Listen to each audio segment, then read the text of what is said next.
మనం కల్పిస్తే కనుక ఇంకా బాగా దాని గురించి మనకు ఒక అవగాహన సంబంధం ఏర్పడుతుంది.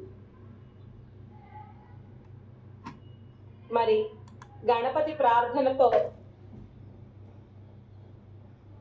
అందరం శుక్లాంబరధరం అంటూ విశేషంగా ఎప్పటి నుంచో విన్నదాన్ని లలిత లయజనిత రాగంగా మీ ముందుంచబోతున్నాను.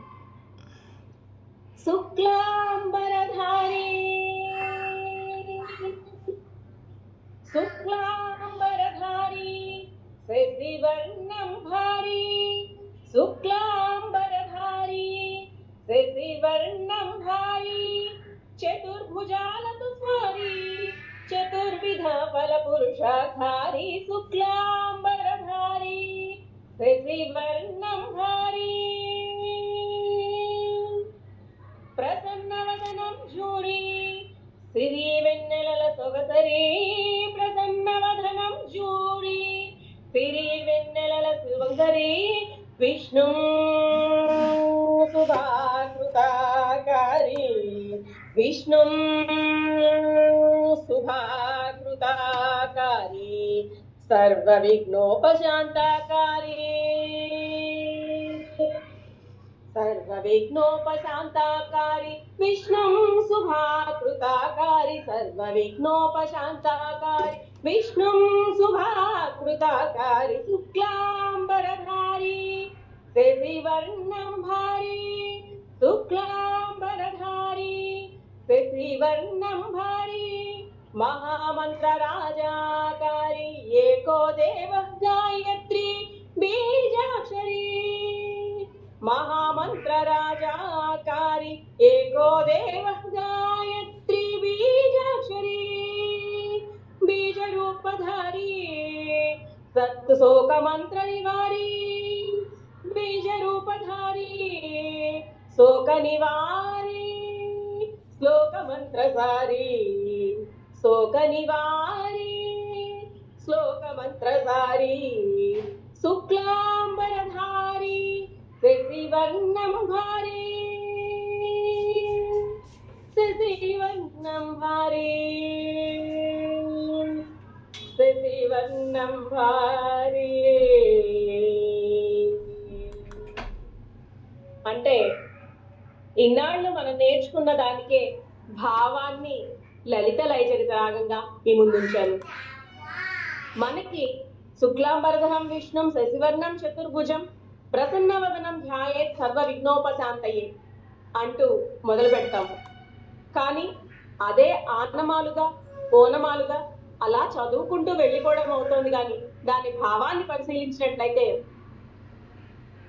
తెల్లని అంటే జ్ఞానపూరితమైన రూపంతో విశేషంగా కనిపిస్తూ మన జీవితంలో సిరివెన్నెలను కురిపించే స్వామిగా గుర్తిస్తూ మహామంత్ర రాజాకారిగా శోక నివారిగా శ్లోక రూపంలో ఎందరో మహనీయులు అప్పుడు ఇమిడ్చిన ఈ శ్లోకం ఎంత అద్భుతం ఉందో చూడండి. తెలుసుకున్న కొద్దీ మన హైందవ సనాతన సాంప్రదాయ సంపద మంత్రాల రూపంగా ఇమిడి ఉంది. దాన్ని అర్థం చేసుకోవడంలోనే మన భావి భవిష్యత్తు ఉంది. మరి కళ్ళతోనే అమ్మవారు అనుగ్రహిస్తుంది. ఎవరు అంటే ఎవరైనా చెప్పగలరా? సరస్వతి దేవ. కామాక్షి. కామాక్షి అంటే అక్షి అంటే కళ్ళు. కోరికలను తీర్చే తల్లి కామాక్షి. మరి పీఠాధిపతిగా అష్టాదశ పీఠంగా విరాజిల్లుతున్న రెండవ క్షేత్రమైన కామాక్షి అమ్మ గురించి, ఆవిడ కొలువైన ఆ క్షేత్రం గురించి లలిత లయచరిత రాగంగా మీ ముందుంచబోతున్నాను. కామాక్షి తాయే కామాక్షి తాయే కలిగితురాయి సూదంటురాయి సుకుమారమోయి కామాక్షి తాయి కలిగితురాయి.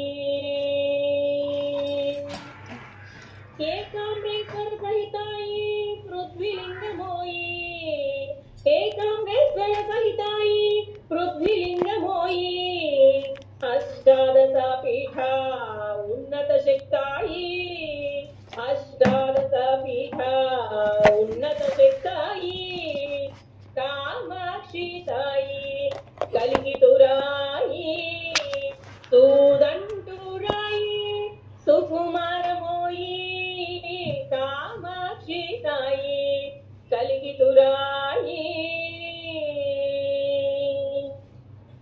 కంచి కామకోటి పీఠ నిలయమోయి కంచి కామకోటి పీఠ నిలయమోయి ఆదిశంకరుని ఆజ్ఞతో బయటకు రాతోయి ఆదిశంకరుని ఆజ్ఞతో బయటకు రాతోయి లక్ష్మీ సరస్వతులే కన్నులాయి లక్ష్మీ సరస్వతులే కన్నులాయి విశేష కామిత ఫలప్రదాయి విశేష కామిత ఫలప్రదాయి కామాక్షితాయి కలిగితురాయి సూదంటురాయి సుకుమారమోయి కామాక్షితాయి కలిగితురాయి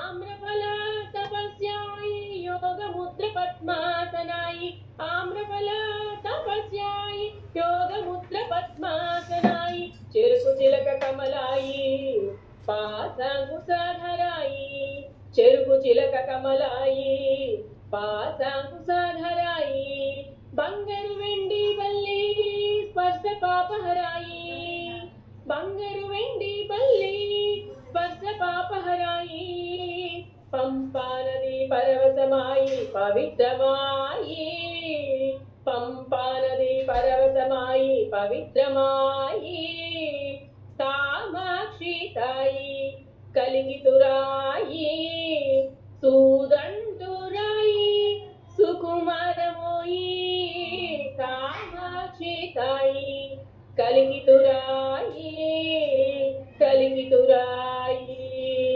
కలిగితురాయి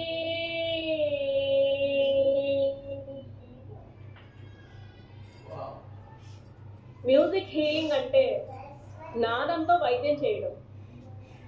కొండలు కరిగేవి, రాళ్ళు కరిగేవి. మీరు ఎటువంటి పరిస్థితిలో ఉన్నా ఆన్లైన్ కనుక ఎక్కడికి వెళ్ళక్కర్లేదు కనుక స్క్రీన్ని ఆన్ చేసుకుంటే ఇంకా కనెక్టివిటీ పెరుగుతుంది. తద్వారా ఈ ప్రోగ్రామ్కి సరైన స్పందన, సరైన ఫలితం అందుకోవచ్చు. అమ్ముడు దయచేసి మీ ఫ్రెండ్ ఇప్పుడు పిల్లలందరూ ఓంకార నాదం సాధన ఎలా ఉంటుంది, ఏం చేస్తే ఏం ఫలితం ఉంటుంది అనేది మీకు వివరించబోతున్నాను. ఎవరున్నా సరే దయచేసి స్క్రీన్స్ ఆన్ చేసుకుంటే బాగుంటుంది. అనురాగ్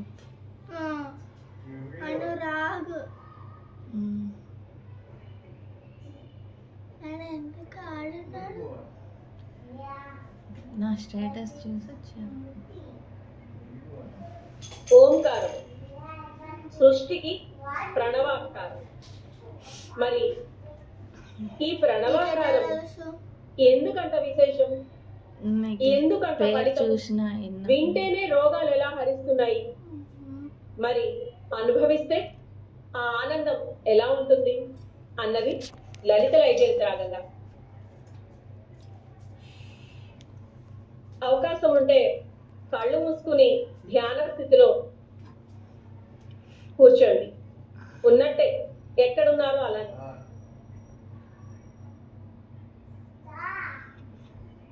అకార ఉకార మకారం ఓంకారమై ఈ సృష్టినే పరవశింపజేస్తోంది. ఎలా అంటే అమ్మ అయ్య అంటే శివం శక్తిగా మనలో ఉండి, బ్రతికి ఉంటే శివం లేదంటే శవం అందరికీ తెలిసిందే.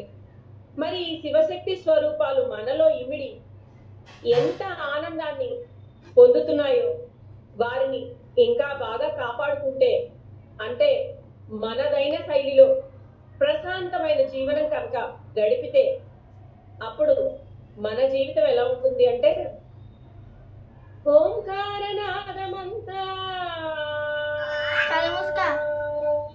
తద్ధిమిత తక్కజణుత తద్ధిమిత తక్కజణుత ఓంకారనాదమంతా మహిమలే తెలిపేది ఓంకారనాదమంతా మహిమలే తెలిపేటి వింత చరితలే మరువలేనంత చరితలే మరువలేనంత బ్రహ్మాండమే ఊగేత బ్రహ్మాండమే ఊగేత ఓంకారనాదమంతా మహిమలే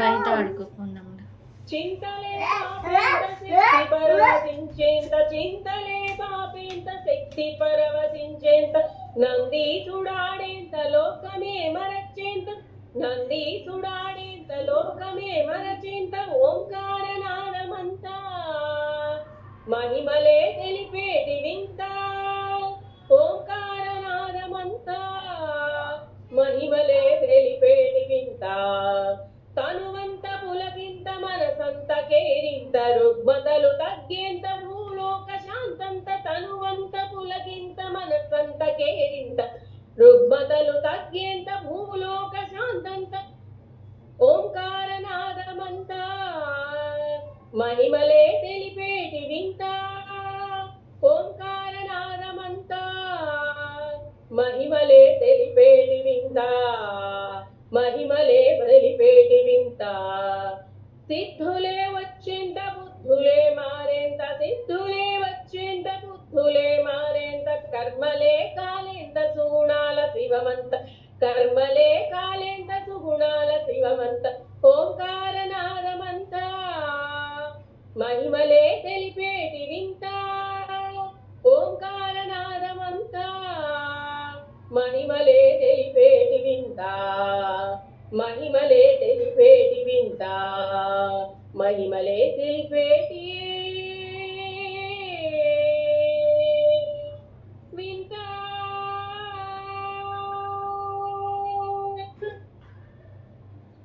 ఓం నమ శివాయ. మరి మనకి అకార ఉకార మకార సాధనతో మన నాభి నుంచి కుండలిని జాగృతం అవ్వాలి అంటే నాభి నుంచి కేంద్రీకరించి ఉచ్చరించినట్లయితే అద్భుతమైన విశేష ఫలితం. మరి ఆ విశేష ఫలితం కావాలి అనుకునేవారు తప్పనిసరిగా స్క్రీన్ ఆన్ చేయాలి. లేదంటే 6 to 7 అన్నారు, నేను ఒక 10 నిమిషాల్లో కంప్లీట్ చేసి శుభం పోయారు. మరి మనకి సృష్టి మొదలైన ఓంకారంతో, గురు రూపం దక్షిణామూర్తి. ఆ దక్షిణామూర్తి రూపంగా కొలువై మనలో నాట్యం చేస్తున్నాడు. శక్తితో స్వాంతననిస్తూ ఉవ్విళ్ళూరిస్తూ మానవ జీవితాన్ని మాధవ జీవితంగా చేయడానికి ఆయన లోపలుండి మనల్ని నడిపిస్తున్నాడు. ఆ రహస్యాన్ని తెలుసుకుని మనం కనుక మానస నర్తనం మన మనసుతో మనం చేయవలసిన కార్యక్రమాన్ని మనసు పెట్టి చేసినట్లయితే అద్భుతాలు ఆస్వాదించవచ్చు. నాకు ఆ పని అవ్వలేదు, ఈ పని అవ్వలేదు అని అనుకునే వారంతా మీ జీవితాన్ని విజయ బాట, విజయ పదం వైపు నడిపించవచ్చు. అకార ఉకార మకారం తీసుకున్నట్లయితే 1:1:1 గా చేస్తే ఒక ఫలితం, 1:2:2 గా చేస్తే ఇంకొక ఫలితం. అంటే రేషియోస్ గా చేస్తున్న కొద్దీ నాభి నుంచి మన వెన్నుముకను నిటారుగా ఉంచి 2 చేతులు జోడించి పద్మాసనంలో కూర్చోగలిగిన వారు కూర్చుని సాధన చేసినట్లయితే సృష్టి ఆ శక్తిని సమృద్ధిగా ప్రసాదిస్తుంది. ఎందుకు అంటే ఆ భంగిమకున్న రహస్యమే అది. ఎప్పుడైతే పద్మాసనం వేసుకుని కూర్చుని చేతులు, అరచేతులు, అరికాళ్ళు మన ఆకాశానికి చూపిస్తే ఆకాశ తత్వం ప్రేరేపితమై స్వయంగా ఏ అడ్డు లేకుండా మనల్ని చేరుకుంటుంది. అంత ఉంది పద్మాసనం యొక్క రహస్యం.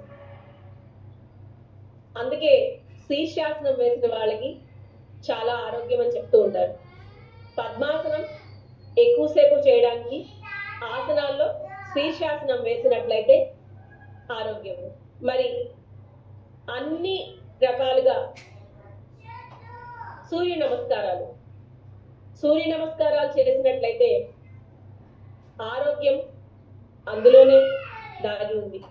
వెయిట్ లాస్ కానీ పరుగులు పెడుతూ ఉంటారు, అనారోగ్యం అని చిందులు తొక్కుతూ ఉంటారు. కానీ 8 సార్లు రోజుకి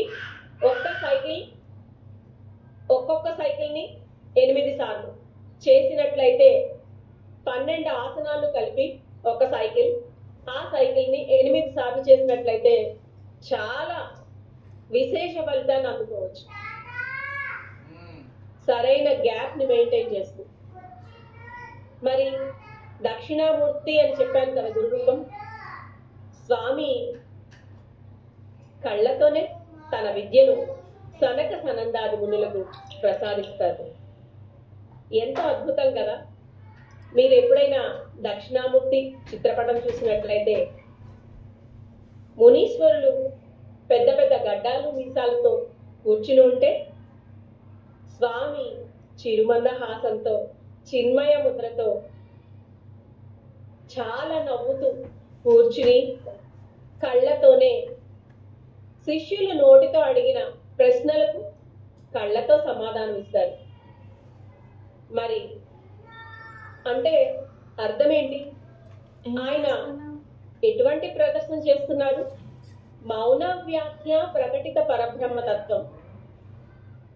యువాన మౌనంగా తన వ్యాఖ్యలను ప్రకటిత పరబ్రహ్మతత్వం పరబ్రహ్మగా ప్రసాదిస్తున్నాడు.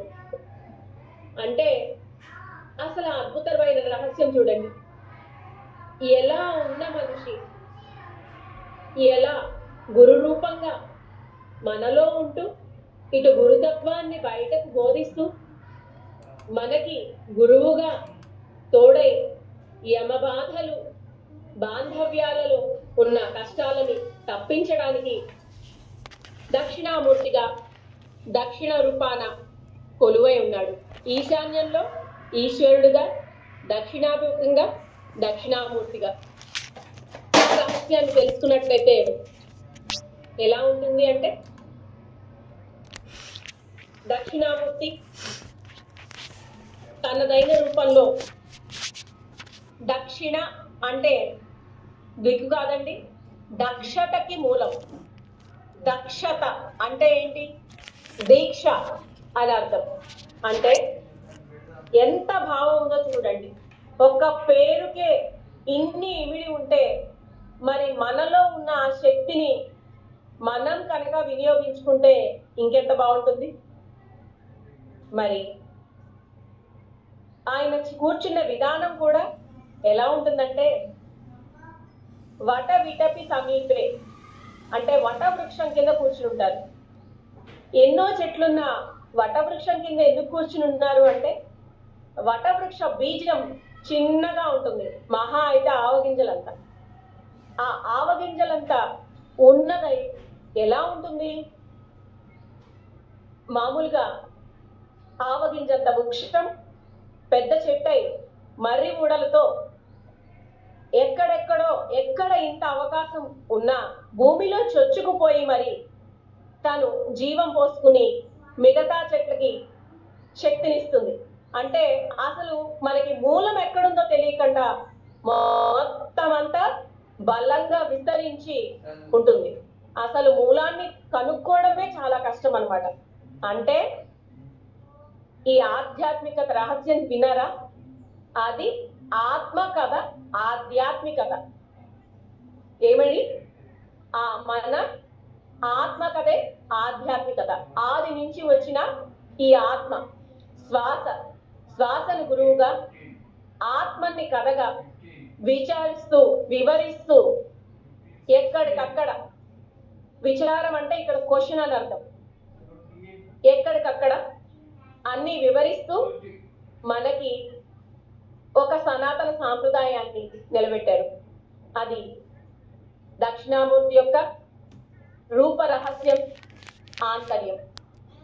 ఆ విశేషాన్ని తలుచుకుని ఎవరైతే ధ్యానం చేశారో ఆ స్వామి కోకొల్లలుగా నిధినిస్తాడు, జ్ఞాన నిధిని ప్రసాదిస్తాడు. మనకి ఓంకారం తర్వాత చిన్నప్పటి నుంచి రాసింది సరస్వతీదేవిని తలుచుకుని ఆ అంటూ అమ్మవారిని రాస్తాం. అమ్మ అంటూ, అంటే తొలి దైవం అమ్మ. అమ్మని ఎప్పుడు అమ్మగానే చూస్తాం, కానీ అమ్మ అంటే ఆనందం, అమ్మ అంటే ఆయువు, అమ్మ అంటే ఆరోగ్యం, ఆయుష్, అన్ని అందులోనే ముడి ఉన్నాయి. మన తెలుగు అక్షరాలు ఉచ్చరిస్తేనే ఆరోగ్యం. ఎలా అంటే మనం ఈ అంటుంటే ఒక్కసారి ఆలోచించండి, మనల్ని మన చక్రాస్ అన్ని ఎక్కడెక్కడ, ఇక్కడి నుంచి కింద దాకా మొత్తం చక్రాస్ అన్ని యాక్టివేట్ అయ్యేలాగా అక్కడ వైబ్రేషన్స్ వస్తాయి. కావాలంటే గమనించండి, నాతో పాటు కలిపి సాధన చేయండి. అవకాశం ఉన్నవారు అన్మ్యూట్ చేసుకుని మరీ సాధన చేయండి. ఎలా అంటే చెప్తాను. ఆ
ఆరోగ్యానికి సంబంధించిన మంత్రాలు మనకి లభించినట్టే.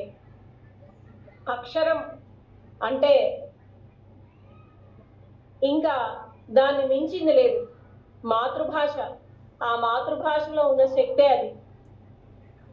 ఇవే వేరే భాషలో అయితే ఇది connecting language, English communicating language.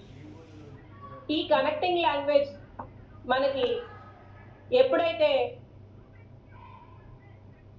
ఎప్పుడైతే కనుక ఈ లాంగ్వేజ్ని, మాతృభాషని ఉపకరించుకుంటూ మనం సాధన చేసినట్లయితే ఆరోగ్యం మన సొంతం.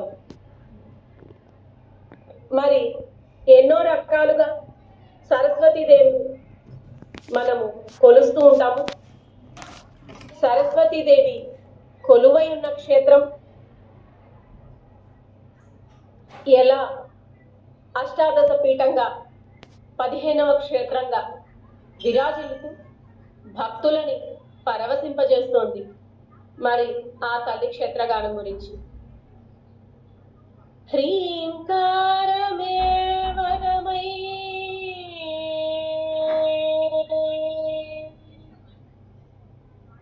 హ్రీంకారమే వరమై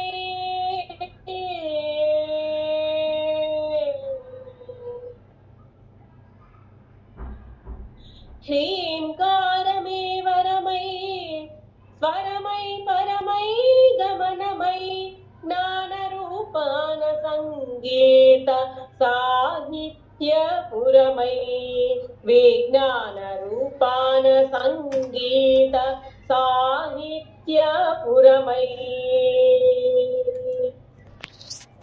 విద్యావాణి గుణాలతో స్థిరచరమై విద్యావాణి గుణాలతో స్థిరచరమై విశిష్టాద్వైత సిద్ధాంతమే సరస్వతీ రూపమై విశిష్టాద్వైత సిద్ధాంతమే సరస్వతీ రూపమై హ్రీంకారమే వరమై స్వరమై పరమై గమనమై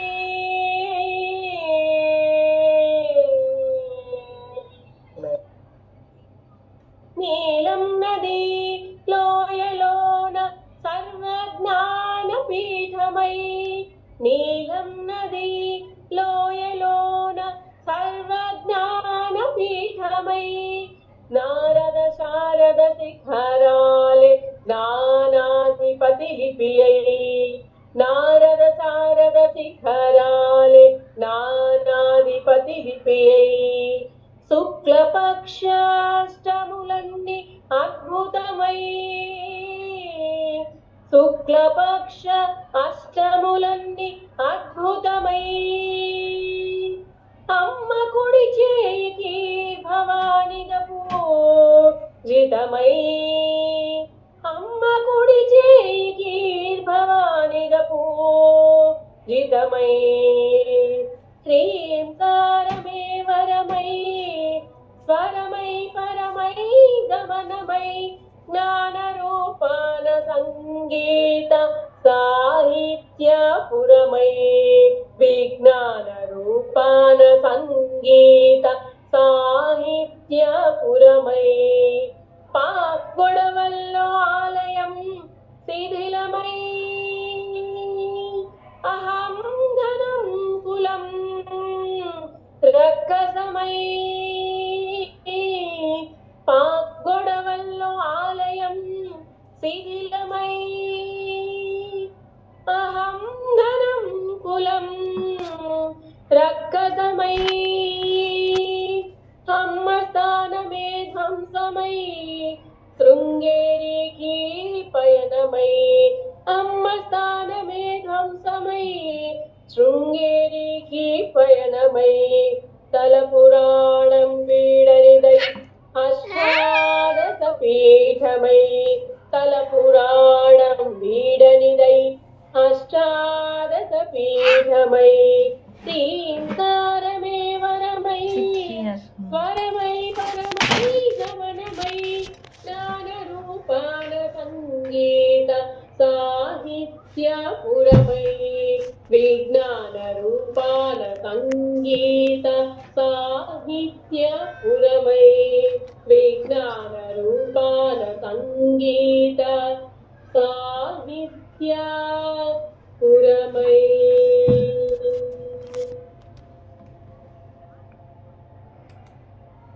ఎక్సలెంట్ మేడం, చాలా బాగుంది. Thank you so much madam. చాలా బాగుంది.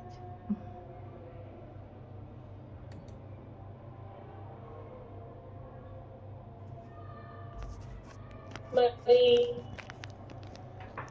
మనకి స్వామి కాశీ అన్న పేరు వినగానే మనలోని పాపాలన్నీ నశించేలాగా